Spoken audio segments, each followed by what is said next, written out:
et bienvenue parmi les Digital Doers, le podcast de ceux qui font le e-commerce. Voici une série spéciale en partenariat exclusif avec One-to-One Retail e-commerce Monaco, le rendez-vous incontournable de tous les acteurs du marché. L'objet de ce hors-série s'inscrit dans les circonstances bien particulières du Covid-19. L'idée est de donner la parole aux retailers et aux fournisseurs de solutions pour les interroger sur l'impact business du coronavirus, ses conséquences en matière d'exécution des opérations et enfin ce que cette crise va probablement changer structurellement pour eux. 3 courtes questions qui sont répondues par téléphone, confinement oblige, pour un témoignage de 10 minutes environ. Donc veuillez excuser la moins bonne qualité sonore de cette interview. Bonne écoute à tous, toujours sans coupure.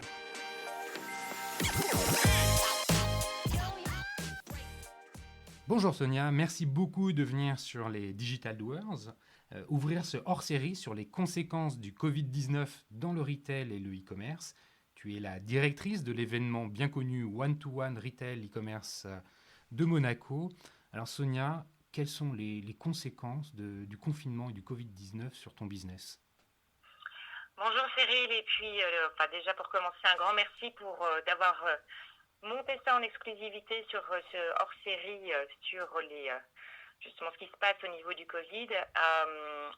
Eh bien oui, bien entendu, le Covid a eu un impact énorme sur notre secteur, comme tu peux l'imaginer, puisque le premier événement qui a été écourté, ça a été le salon d'agriculture qui est géré par Comexposium, qui a été obligé de fermer un jour plus tôt que prévu. Et au-delà de ça, bien entendu, l'ensemble des événements du marché et celui du One-to-One ont été obligés de reporter leur session. Donc, c'est des décisions qui sont compliquées à prendre, compliquées parce que ce n'est pas que de dire on annule ou on reporte, mais c'est aussi de travailler en amont sur l'organisation et la gestion de l'ensemble de l'écosystème qui constitue un événement. Donc là, en fait, tu as déjà une des premières conséquences concrètes, c'est le report de l'événement de mars à fin juin. Déjà, il y a un report. Ça, c'est une chance, puisqu'il y a un certain nombre d'événements qui sont purement et simplement annulés.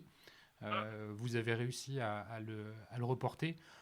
Entre maintenant et la date du report, en espérant qu'il n'y ait pas des complications qui viennent à nouveau la reporter. Je sais que, comme Exposium, One-to-One Monaco, vous avez mis en œuvre beaucoup de choses. L'entreprise a modifié sa façon de faire son business. Est-ce que tu peux nous en dire quelques mots ? Oui, absolument. Donc, déjà, dans toute cette gestion de crise, il y a un rôle très important en termes de communication. Donc, le tout, c'est de savoir quel est le bon dosage. Est-ce que c'est assez ? Est-ce que c'est trop ? Donc ça, on a géré vraiment du mieux possible l'ensemble de cette communication par rapport au report. La deuxième étape a été effectivement de trouver les dates et de faire en sorte effectivement que l'ensemble de l'écosystème allait pouvoir nous suivre. Donc à la fois au niveau logistique, tout ce qui est hôtellerie, etc., mais bien entendu également avec les partenaires et les invités. Donc de manière concrète, une fois que tout ça a été validé et annoncé, et vous l'avez fait dans un temps record. Vous l'avez fait dans un temps record, puisque en 48 heures quasiment. Ouais, c'est incroyable. Donc, il y a eu une mobilisation complète des équipes.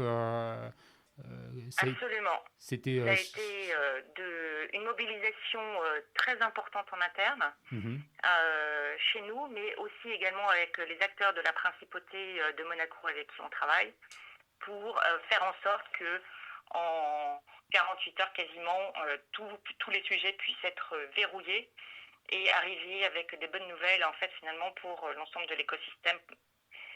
Et donc avec les nouvelles dates du 30 juin, 1er et 2 juillet. Donc on espère qu'on sera tous sortis de cette crise pour pouvoir se retrouver sous le soleil et la chaleur et contents finalement d'avoir à nouveau une vie sociale et business dans des conditions agréables. Écoute, on va retenir un point là-dessus, c'est que pour une fois, on pourra peut-être se baigner à Monaco pendant la session du One-to-One. L'eau sera pas trop froide. Exactement. Donc, c'est le bon côté des choses. Mais ce qui Ce que je relève, ce que je retiens finalement de toute cette expérience et de cette tempête, parce que c'était quand même une tempête,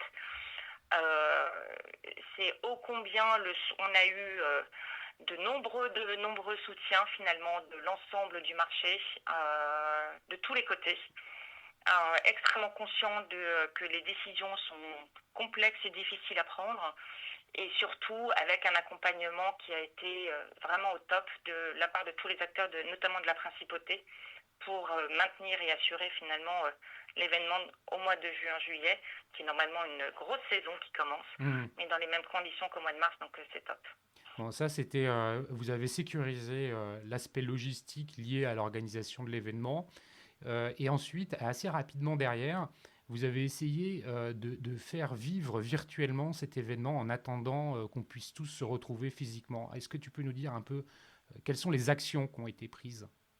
Oui, alors en fait, l'annulation d'un tel événement qui rassemble 2000 personnes, ça a un impact business pour tout le monde, et notamment bien entendu, à la fois pour les partenaires qui investissent beaucoup pour venir et qui viennent finalement faire leur pipeline de l'année au sein de l'événement au mois de mars. Deux, ça a un impact bien entendu en termes business aussi au niveau des invités qui ont des projets et qui du coup sont stoppés, ralentis, suspendus en tout cas pendant un certain temps avant pour dérouler leur roadmap interne. Et donc face à tout ça, ce qu'on a pu constater, c'est qu'il y a un vrai besoin du coup de pouvoir maintenir un lien entre le mois de mars là et le mois de juin.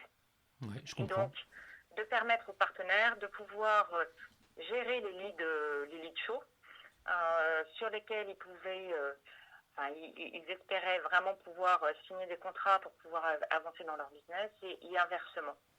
Donc, ce que l'on a voulu mettre en place, et aussi parce que finalement, il y a une vraie fidélité de la part de chacune des personnes vis-à-vis du one-to-one, c'est de pouvoir être facilitateur et organisateur finalement de rencontres avant d'attendre le jour J pour se retrouver physiquement. Donc concrètement, ça consiste en quoi? On a lancé donc le programme du one-to-one on demand, qui va consister à permettre en fait aux partenaires de pouvoir rencontrer les personnes qu'ils souhaitent rencontrer, certes pas en physique, mais de manière virtuelle. Mais aujourd'hui, de toute manière, on est tous confrontés finalement à ces nouveaux modes de communication et ça fonctionne. Donc de réaliser finalement des one-to-one de manière virtuelle en attendant le 30 juin. Et c'est ça, il y a une plateforme, il y a une plateforme dédiée à ça. Comment ça marche concrètement? Exactement. Donc en fait, ce qui est hyper important, c'est là qu'on voit qui nous soutient dans ce genre d'épreuve. On a bien entendu avec la créativité et l'agilité que l'on souhaite avoir, pu compter sur un certain nombre de prestataires qui nous ont accompagnés en codant et en travaillant, j'allais dire presque jour et nuit, pour développer justement cette plateforme-là qui va être disponible dès la semaine prochaine en fait auprès des acteurs du marché.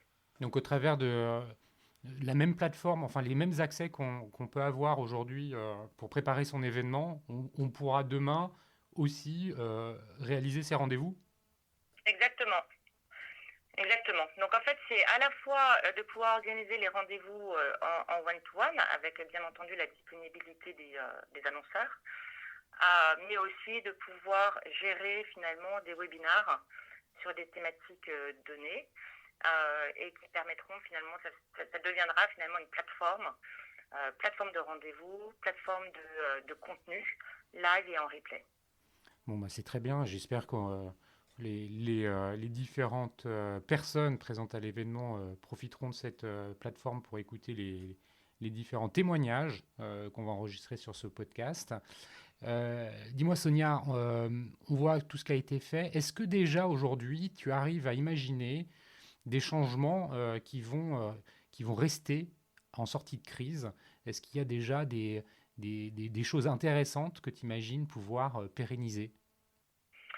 Alors oui, En fait, ce qu'on a pu voir, c'est que la semaine dernière, donc la première semaine réelle du confinement, les gens globalement étaient peu disponibles. Mm.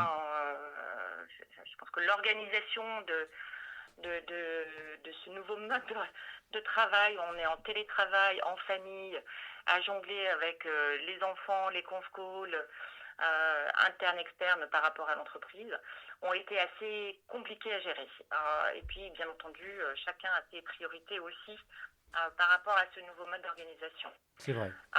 Cette semaine, ce qu'on a pu constater en tout cas, c'est que globalement, voilà, ça y est, on commence à prendre ses marques, on prend ses marques, On s'habitue.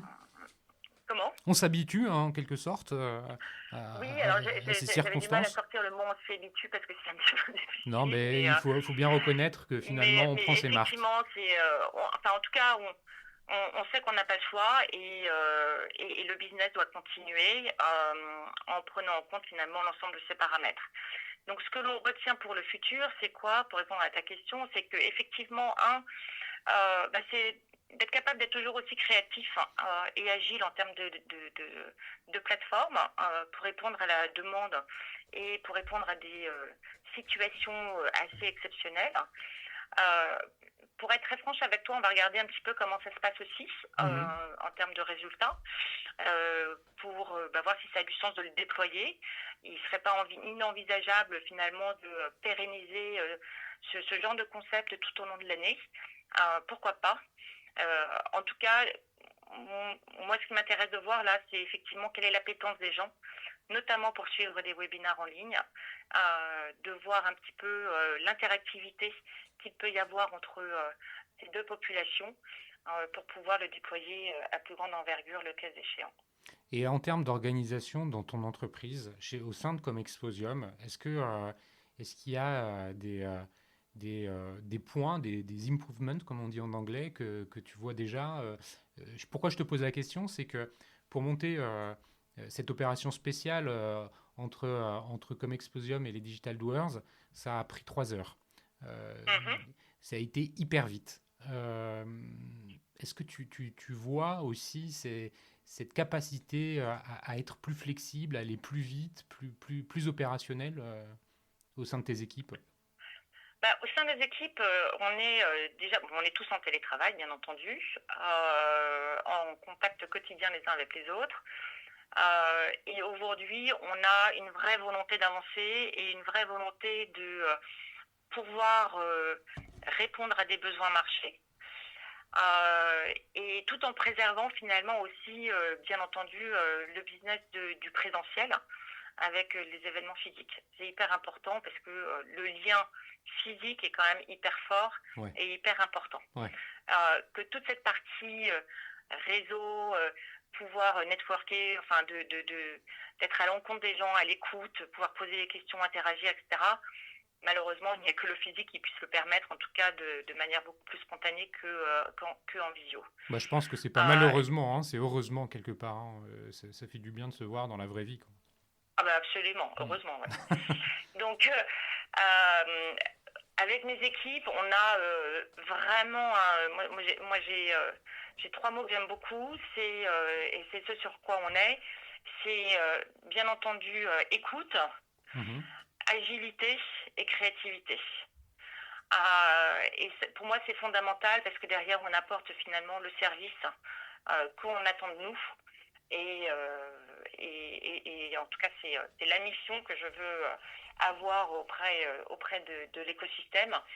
Et c'est vrai que aujourd'hui, quand tu disais qu'en à peine 3 heures, on a monté ça, ce dispositif, c'est qu'effectivement, on est capable d'agir très vite à partir du moment où il y a des volontés, euh, j'allais dire, tripartites qui permettent finalement de faire avancer le Schmindig. Bah écoute, je pense que c'est un bon mot de la fin. Ça résume assez bien tes, euh, tes propos. Merci Sonia pour la qualité de cet échange. Merci d'avoir partagé ce retour d'expérience, hein, qui est fort enrichissant sur les Merci conséquences. Cyril. Bah écoute, c'est bien normal sur les conséquences du Covid-19 sur le business. Merci à vous tous qui écoutez les Digital Doers dans cette période de confinement.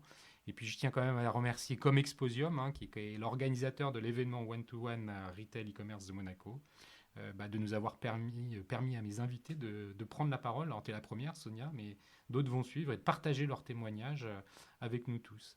Merci encore à vous tous et n'hésitez pas à laisser des commentaires ou à m'envoyer des messages sur le site lesdigitaldoers.com.